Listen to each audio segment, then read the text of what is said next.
우리가 에베소서 두 번째 시간인데요. 오늘 본문 속에서 바울이 에베소 교인들을 향하여 기도했던 내용을 가지고 우리 성도의 기도라는 제목으로 함께 나누었으면 좋겠습니다.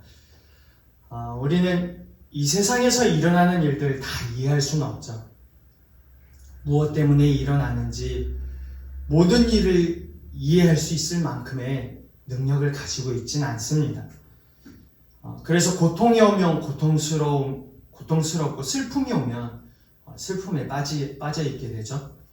우리의 상처에 집중하고 궁핍함 생활과 슬픔에 집중하게 돼요. 모든 일을 이해할 수 없는 그런 상황을 살고 있는 우리에게 필요한 것이 무엇일까? 하나님이 내게 말씀하시는 그 대답을 듣는 거예요. 그 대답을 통해 이 땅을 살아가는 성도의 삶을 살아갈 힘을 공급받기 때문이죠. 우리가 지난 시간 우리는 성도입니다 라는 제목으로 함께 나누었었는데요. 우리를 성도로 부르셨어요. 근데 우리는 이 땅을 살아갈 때 하나님이 대답해 주시는 그 대답을 가지고 성도로서 살아갈 힘을 공급받게 됩니다. 성도에게 가장 중요한 것 중에 하나가 무엇일까? 그것은 하나님을 아는 거예요. 지식적인 하나님을 넘어서 지식이 우리의 생활에 체험되는 일이 필요하죠. 그러나 하나님을 아는 지식이 그냥 되어지진 않습니다. 그래서 오늘 본문에 보면요. 성령의 도움을 요청합니다. 그래서 우리에게도요, 성령의 도움이 필요합니다. 글로 아는 지식이 아닌 하나님에 관한 모든 것을 머리로 아는 것이 아니라 마음으로 알고 우리 삶에서 체험되어지고 피부로 와닿기 위해서는 성령의 도움이 필요합니다. 오늘 본문은 바울의 두 가지 기도의 내용을 담고 있는데 그 첫 번째 기도가 지혜와 계시의 영을 주사 하나님을 알게 하시고 라는 기도입니다. 당시 이미 예수 그리스도를 믿고 성령의 역사하심 가운데 있었는데 바울의 기도는요. 지혜와 계시의 영을 너희에게 주사 하나님을 알게 하시고 라고 기도한다고 얘기했습니다. 그러니까 더 하나님을 체험하고 더 하나님을 그로 인해서 더 깊이 알아가고 더 깊게 하나님과 교제 속으로 들어가길 해달라는 기도를 한 거죠. 근데 이 기도 속에서 우리가 무엇을 위해 기도해야 될까를 보게 되는 것 같아요. 그 기도는 우리가 하나님을 알기 위함이다, 원합니다 하는 기도예요. 그것을 성령의 도움을 구한다는 거죠. 우리의 요청은 굉장히 인간적인 필요에 치우칠 때가 많거든요. 배고픔과 외로움, 슬픔, 직장, 잘 되는 일에 많이 치우쳐요. 사실은. 교회에 와서 기도하는 내용들을 보면요. 많이 그런 부분, 인간의 필요에 치우칠 때가 많습니다. 근데 물론 삶에서 일어나는 일들에 개입하신 하나님을 우리가 경험해요. 하나님은 우리의 삶의 문제를 모른 척 하시는 분이 아니시죠. 하지만 필요에 치우친 기도에서 벗어나지 못하면요. 하나님을 바르게 알긴 어렵습니다. 하나님을 알기 위해 기도하는 일에 우리가 인색하거든요. 우리의 필요에 치우친 기도가 너무 익숙합니다. 너무 익숙해요. 익숙한 기도에서 벗어나 하나님을 더욱 알기 원한다는 기도가 사실은 우리의 삶에 너무 필요한 거죠. 하나님을 원하는 삶, 하나님을 알기 원한다는 그 갈증, 갈망만큼 여러분 우리에게 중요한 기도도 없을 거예요. 체험적으로 하나님을 알아가는 일이 얼마나 중요한지 몰라요. 우리 삶에서 믿고 따르는 일이 힘든 이유가 뭘까요? 몇 가지로 분류해서 생각해 볼 수 있겠지만 그 중 하나는요. 하나님을 바르게 알지 못하는, 그러니까 하나님을 체험적으로 알아서 바르게 알지 못해서 일어나는 문제점이에요. 믿고 따르는 일이 힘든 이유를요, 세상이 어려워서 라고 말하지만 사실 우리가 바르게 알지 못해서 믿고 따르는 일에 문제가 생기는 거죠. 바르게 알아야 잘못된 부분도 수정해 갈 수 있고요. 그런데 하나님을 알기보다 세상을 너무 알아요. 세상을 너무 알고 있어서 하나님을 바르게 알려고 하지 않아요. 그래서 이 하나님 앞에 기도할 때요, 하나님을 알기 원한다는 기도보다 하나님 이 땅에서 내게 필요한 것들이 채워지길 원합니다 라고 기도하고, 무엇 때문이요? 세상을 너무 알아요.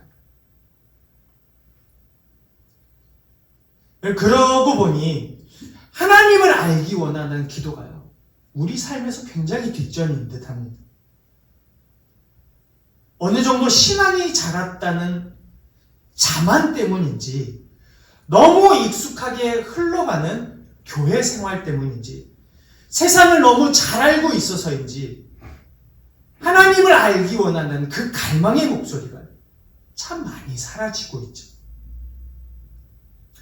세상의 지식도 많아지고요, 과학과 인문학, 심리, 갖가지 지식들은 늘어나는데 하나님을 알고자 하는 기도, 하나님을 알고자 하는 갈망이요, 이 교회, 우리의 기도 속에서요 줄어들고 있어요. 그러고 보니 이 교회를 인테리어를 하면서 막 유튜브로 많은 것들 찾아봤던 것 같아요. 바닥은 어떻게 해야 되고, 본드는 어떻게 말라야 되고. 참 한 가지를 놓쳤던 것 같아요. 뒤돌아보니까 하나님, 내가 하나님을 더욱 깊이 알기 원합니다. 사실 이 자리에서 하나님 앞에 최고로 올려드릴 수 있었던 거는, 하나님, 이 자리에서 하나님을 깊이 알기 원합니다 라는 고백이었거든요. 여러분, 과학보다 못한 하나님이 되었고요, 자기 개발서보다 못한 하나님이 되었고요, 세상보다 못한 하나님이 오늘 우리의 기도 속에, 우리의 삶 속에, 우리 교회라는 공동체 속에 그런 하나님이 되어버린 거죠. 우리가 가진 지식보다 못한 하나님이 되어버렸어요. 하나님을 알 길이 줄어들어 버렸어요.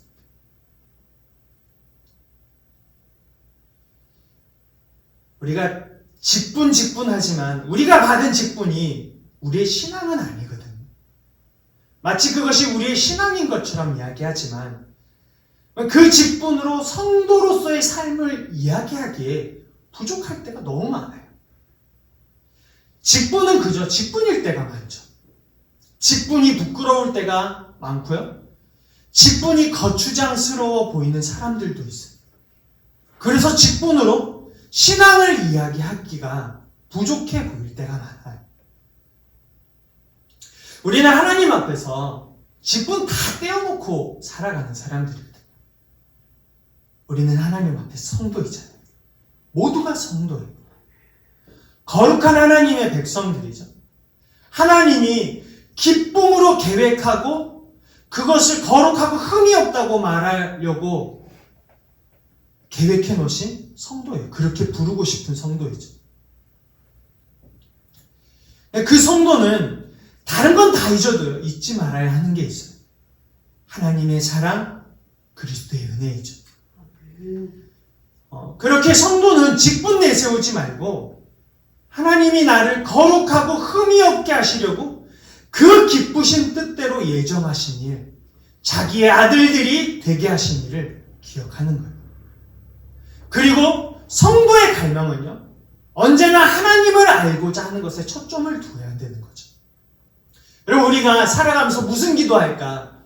갖가지 기도가 있죠. 우리가 성도로 살아가면서 집에 엎드려서 교회라는 이 공동체라는 이 교회 건물을 찾아와서 무슨 기도를 할까? 하나님을 알고 싶습니다. 더욱 알려달라는 기도를 해야 되는 거죠. 교회는 믿음 없는 사람들 때문에 문제가 아니에요. 믿는다고 하는 성도인 우리가 직분을 받았다고 하는 자들이 이제 하나님 좀 안다고 하나님 알기 원한다는 기도를 멈춰버려서 문제인 거죠. 그럼 다른 사람이 회개하고 돌아서야 되는 게 아니라 교회 안에 익숙함에 젖어 있는 직분자들, 직분을 맞았다는 중직자들, 목회자들이요, 먼저 회개하고 돌아서야 돼요. 다른 사람의 회개가 필요한 게 아니라 교회에 와서 하나님의 임재를 구하지 않고 성령의 도움을 구하지 않고 하나님을 알기 원한다는 그 갈증과 갈망을 잃어버린 우리가 돌아서야 되는 거죠. 성도는요, 세상을 살아가지만 다른 눈을 가지고 살아가는 사람들입니다. 그 눈은 우리가 하나님을 알 때 생기는 거예요. 하나님이 주시는 눈이거든요. 세상에 엎드리지 않고 하나님 앞에 엎드려 기도하며 살아갈 때 얻는 눈이에요. 하나님과 친밀해지는 그 기도의 시간을 통해서요, 하나님이 주시는 눈을 가지고 살아가요. 그래서 기도 시간에 하나님을 경험으로 알아가도록 성령의 도우심을 구하는 거죠. 교회인 우리가 교회 문화에 젖어 있고요, 교회 찬양 사운드에 젖어 있는 성도가 되어서는 안 돼요. 교회에서 추구하는 어떤 문화, 어떤 프로그램이나 교회에서 울려 퍼지는 빵빵한 사운드에 젖어 있는 성도가 되어서는 안 돼요. 교회 건물 밖을 나와서 홀로 앉아있는 그 시간을 성도로 살아갈 수 있어야 되죠. 여러분, 무엇으로 살아가요? 그 시간. 하나님을 아는 힘으로 살아가는 거예요. 하나님을 체험하고 그 체험이 아는 힘으로 차곡차곡 쌓여진 그 힘으로 살아가는 거예요. 교회 문화가 성도로서의 삶을 지탱해 주지 못해요. 성도로서의 삶을 지탱해 주는 것은요, 하나님을 아는 힘에 있어요. 하나님에 대한 바른 지식이 차곡차곡 쌓이면요, 그것이 힘이 되고 성도로서 살아가도록 하는 거죠. 하나님의 사랑과 그리스도 안 은혜에 대한 바른 지식이 아니면요, 성도로서의 삶은요, 무너지고 마는 거예요.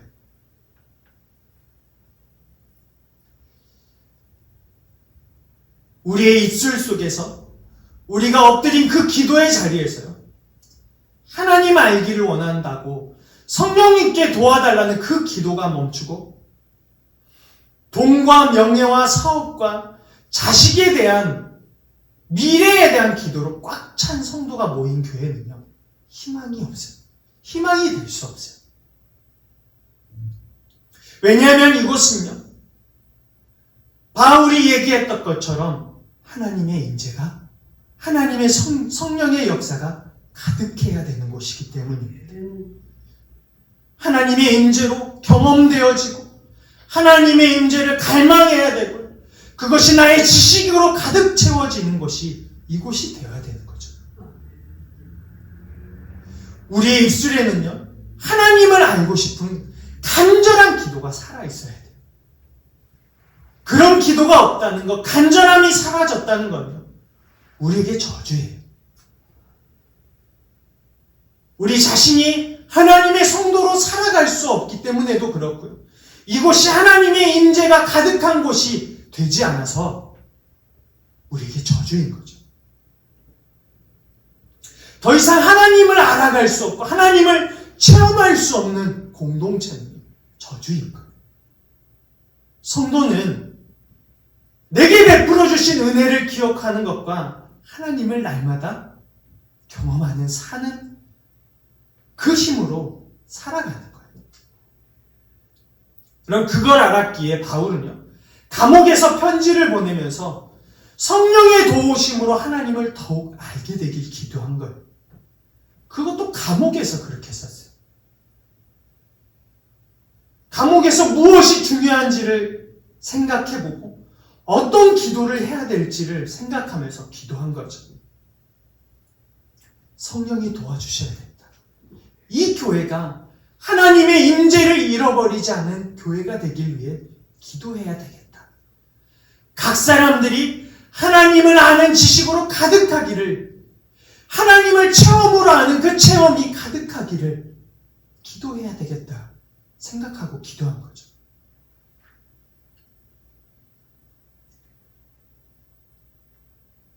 그러면 우리가 살아가는 이 땅은요, 하나님 알기를 원하는 그 마음을 가지도록 도와주지 않습니다. 오히려 방해하죠. 조금만 방심하면요, 하나님이 우리에게 주셨던 마음을 잃어버리기도 하고요, 세상 속에서 성도로 살아가고 있다는 사실을 잊어버리도록 합니다. 방해거리들이 질비한 세상을 살아간다는 건 내가 방해거리로부터 나의 소중한 것, 나의 마음과 하나님을 향한 나의 생각과 마음을 지켜야 한다는 소리이기도 해요. 내가 조심하지 않으면요, 소중한 것을 쉽게 잃어버릴 수 있습니다. 그러니 내가 나의 소중한 것을 지켜야 하는 거예요. 여러분, 우리가 얼마나 오랫동안 하나님을 붙잡을 수 있을까? 여러분, 밖에 나가서 얼마나 오랫동안 하나님을 붙잡을 수 있어요? 여러분, 이 교회 밖을 나가서, 건물 안 밖을 나가서 하나님을 얼마나 오래 붙잡을 수 있어요? 그 대답은요, 내가 소중한 것을 놓치지 않는 그 시간만큼. 기도 생활이든 말씀 생활이든 찬양이든 예배이든 그것의 소중함을 놓치는 순간 모든 걸 잃어버리게 되는 거죠. 성도로서 살아가는 것, 하나님의 임재를 잃어버린 순간 다 잃어버리는 거죠. 하나님을 알게 해달라는 그 기도를 놓치는 건 우리예요. 더 좋아하는 것들이 생긴 거예요. 하나님의 임재를 구하는 것보다 더 좋아하는 것들이 생겼고, 내가 더 원하는 것들이 생긴 거예요. 그래서 하나님을 알고자 하는 마음이 차차 줄어드는 거예요. 그러니 오늘을 살아가는 우리에게 정말 필요한 기도, 회복되어야 하는 기도는요, 하나님 알기 원한다는 기도예요. 이 자리에 나와서 기도의 자리 가운데 걸어가면서 하나님을 더 깊이 알아갈 수 있도록 도와주세요. 내 부족한 지혜로 하나님을 알 수가 없습니다. 세상을 살아가는 나로서는 하나님을 알 수가 없습니다. 성령님 도와주세요. 기도해야 되는 거죠. 우리의 삶에 이 회복이 일어나기를 축복합니다. 그러면서 바울이 두 번째 말하는 기도는요, 마음의 눈을 밝혀달라는 기도. 마음의 눈. 마음의 눈을 밝혀서 밝혀야 하는 이유는요, 밝아져서 봐야 할 것들이 있다는 거죠. 근데 그 봐야 할 세 가지에 대해서 이야기해주고 있는데, 첫 번째가 부르심의 소망이에요. 그러니까 부르심 안에 소망이 있다는 걸 봐야 한다는 거였죠. 여러분, 우리의 부르심은 소망이 있는 부르심이에요. 그냥 부르신 게 아니에요. 이리 와. 그냥 이리 와라고 부르신 게 아니에요. 하나님의 부르심에는요, 구원이라는 소망이 있어요. 미래적으로는요, 완전한 구원이에요. 하나님이 우리를 부르시고 미래에는요, 완전한 구원이 이르는 거죠. 그건 우리에게 소망이에요. 하나님은 우리를 부르시고 단 한 번도 그냥 부르신 적이 없어요. 성도로 부르시는 것이 기뻐하시는 뜻이었을 뿐만 아니라 우리를 부르시고요, 용서하고 용납되고 거룩하고 흠이 없는 자로 여기시고 아들들이 되는 모든 일들을 우리에게 허락하신 거예요. 그럼 그건 소망이에요. 하나님의 부르심 안에는요, 소망이 있어요. 로마서 11장 29절에 보면요. 하나님은 은사와 부르심에는 후회하심이 없느니라고 말씀하고 있습니다. 거룩함이 하고 흠이 없게 하시는 것뿐만 아니라 부르심에 후회도 없으시다. 나를 부르심에 후회가 없다는 이야기는 많은 생각에 잠기도록 해요. 우리 스스로를 생각할 때 내가 하나님의 자녀가 된다는 것이 문제가 된다는 걸 느낄 때가 많거든요. 그래서 구원의 확신이 있냐는 질문에 오늘은 잘 모르겠는데요 대답을 하죠. 오늘은 있고 내일은 있고 또 모레는 없고 1년 동안은 없다가 가끔 한 번씩입니다. 구원의 확신이죠. 근데 그렇게 살기를 반복해요. 그런데요, 하나님은 부르심에 후회가 없으시다. 그 부르심을 생각하면요, 소망이 생겨요. 구원이 있는 부르심을 생각하면 그저 감사하고 성도로서 세상을 살아갈 용기마저 생기죠. 나를 성도로 부르기를 기뻐하실 뿐만 아니라 후회도 없으신 하나님. 그 하나님을 생각하면요, 세상을 살아갈 용기가 생기는 거예요. 근데 우리가 마음의 눈이 밝아져서 봐야 되는 게 부르심의 소망이에요. 그 부르심 안에 있는 소망이죠. 그 부르심 때문에 우리는 구원을 두려워하지도 않아요. 후회마저 없으신 그 하나님의 부르심이 있기 때문입니다. 근데 그 하나님을 생각하며, 여러분, 그 하나님을 생각하며 세상을 걸어간다는 게 어떤 느낌일까? 그건 많은 재물을 소유하여 얻은 느낌은 아니에요. 많은 걸 얻어서 걸어가는 느낌은 아니에요. 그 하나님을 생각하며 걸어간다는 게 어떤 느낌일까? 세상의 것이 부족하여도 하나님으로 채워진 부유한 마음이죠. 내가 길을 걷다 지친다 하여도 두려워하지 않을 것은 하나님은 구원이시기 때문입니다. 이 부르심의 소망을 볼 수 없으면 불평과 원망뿐이게 되는 거죠. 이스라엘 백성이 출애굽 후 가야 했던 건요, 구원하시는 하나님이었어요. 부르심에 소망이 있다는 거였죠. 그런데 참 많은 시간 광야만 봤어요. 이스라엘 백성은요, 광야만 봤어요. 구원의 소망을 본 게 아니라 광야만 봤죠. 그곳에서 어려움만 보이는 거예요.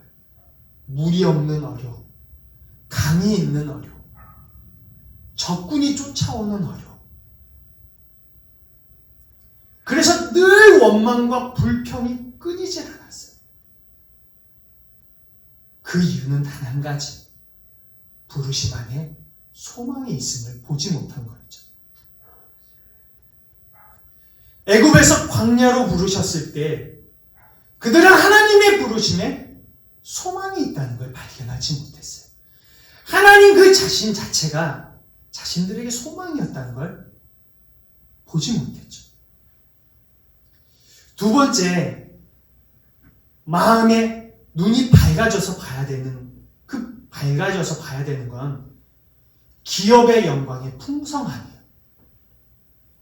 기업은 일반적으로 상속 재산을 의미해요.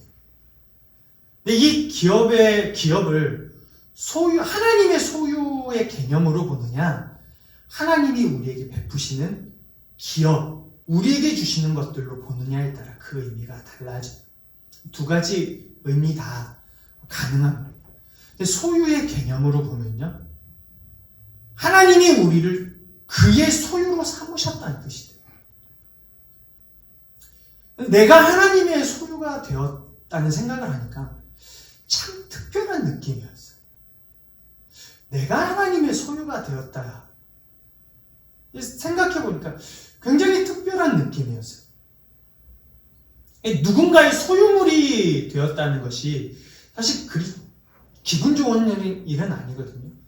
나는 내가 뭔가를 소유하고 싶고, 내가 뭔가 좋은 걸 소유하고 나에게 유익이 되는 걸 소유하고 싶어 하는 거지, 누군가의 소유가 된다는 건 그리 반가운 일은 아닌 것 같아요. 왜냐면 소유가 되면 그 사람의 명령을 따라야 되잖아요. 근데 하나님의 소유가 되었다는 건 좀 다른 의미인 것 같아요. 그분은 우리를 성도로 부르시기 기뻐하시는 분이셨고, 우리를 너무 아끼고 사랑하는 분이셔서 참 우리에게 특별한 분이시죠. 근데 그런 특별한 분의 소유가 되어서 특별한 느낌인 거예요. 그분 자체가 매우 크신 분이기에 하나님의 소유가 되었다는 게 정말 특별하더라고요. 하나님이 우리를 소유 삼으셨다는 점에서 그 의미가 더 있습니다. 하나님의 소유로 삼아 어떤 자들의 소유가 되지 않도록 하신 거죠. 사단의 소유도 아닌, 세상의 소유도 아닌 하나님의 소유로 삼으신 거예요. 그러면 소유 삼기 위해서요, 우리가 읽지 않았지만요, 성령으로 인치셨어요. 누구에게도 빼앗길 수 없어서요, 하나님의 소유로만 남게 하기 위해서요, 성령으로 인치셨어요. 그래서 하나님의 소유가 되도록 하셨죠. 자격 없는 자가 하나님의 소유가 된다는 믿을 수 없는 일이 벌어져서 사실은 이게 더 감격스러운 거예요. 나에게 있어서 내가 하나님에게 소유가 저에게 있어서 내가 하나님의 소유가 되었다는 말은요, 그런 특별한 의미예요. 소유는 값지고 어떤 자격이 있어야 되는 것들인데, 자격 없는 자를 생명을 주어 소유하셨으니까, 여러분, 우리의 몸값이 예수님의 생명값인 거예요. 그러니 너무 특별한 소유죠. 여러분, 그래서 성도가 받은 기업 중에 가장 값진 기업은요, 주님이에요. 저 천국에서 모든 게 우리의 소유에 대한 것들이 완성되겠지만요, 이 땅에서 우리가 받은 것 중 가장 귀한 기업은요, 주밖에 없어요. 주님밖에 없어요. 나의 영원하신 기업이라는 찬송가 가사처럼요, 나의 영원하신 기업, 생명보다 귀하다. 우리가 받은 기업은요, 주님밖에 없어요. 우리가 생명을 바쳐서, 생명을 버려서 지켜야 될 건 주님밖에 없는 거죠. 그분이 나의 영원한 기업이 되어 주시기 때문에. 마음의 눈이 밝아져서 세 번째 봐야 되는 건요, 성도에게 베푸신 능력의 크심입니다. 그 능력의 가장 큰 거는요, 예수 그리스도의 부활이에요. 예수 그리스도의 부활로요, 미래에 얼마나 큰 능력으로 우리에게 임할지에 대해서, 우리를 어떻게 변화시키고 바꾸시고 어떤 능력으로 우리를 살게 하실지를 모든 걸 보여주시죠. 그러니까 하나님 자신을 보여주신 거예요. 근데 이 모든 게 마음의 눈을 밝혀서 봐야 했던 것들이에요. 왜 마음의 눈이 밝아져야 되죠? 세상 풍조를 따라가다 보면 보이지 않아서요. 세상 풍조를 따라가다가 보지 않게 되어서이죠. 너무 소중하다고 고백한 것도요, 희미한 고백이 될 수 있고요. 우리 신앙의 굴곡을 보면 왜 마음의 눈이 밝아져야 하는지에 대해서 짐작해 볼 수가 있죠. 그럼 방언을 하고 성경의 지식이 많아도요, 그 사람이 성도로 살아가는 건 아니에요. 방언은 하다가도 그치고요, 그쳤다가도 해요. 성경의 지식은요, 지식으로 남아있을 때가 많아요. 많은 이들이 너무 소중한 것을 보지 못하고 기억하지 못하고 성도로서 살아가지 못하는 거죠. 성도는요, 이 땅에서 하나님을 찾는 사람들이에요. 성도는 세상을 찾는 게 아니라 하나님을 찾는 사람들이에요. 만나기 위해서 찾고요. 나를 만나주신 그 하나님의 은혜가 너무 값지고 귀해서요. 그 하나님 만나고 싶어서 하나님 찾는 사람들이에요. 그래서 시간 하나님을 알고 싶다고 도와달라고 구해야 되는 게 우리들이죠. 세상을 살아가니까 더욱더 하나님을 알기 위해서요. 하나님께 기도해야 돼요. 성도가 되었을 때 우리는 이미 하나님을 만난 기쁨에 젖어 있었거든요. 성도가 되었다는 건 그거예요. 하나님을 만난 기쁨과 감격과 하나님 때문에 어쩔 수 없는 뜨거운 마음을 가진 게 성도예요. 그 기쁨을 잃어버린 것, 세상을 살아가는 성도로 살지 못하는 이유는요, 우리가 그것을 원치 않아서요. 그래서 우리에게 말해주고 있죠. 이 땅을 살아갈 때 하나님을 깊이 알길 원한다고 기도해야 된다고 알려주고 있습니다. 여러분, 우리 모두에게 하나님을 알고자 하는 그 간절한 마음의 기도가 회복되기를 축복합니다. 그리고 마음의 눈이 밝아져서 우리가 이 땅을 성도로서 살아갈 때 밝은 눈으로 봐야 할 것들을 볼 수 있는 우리 모두가 되길 주님의 이름으로 축복합니다.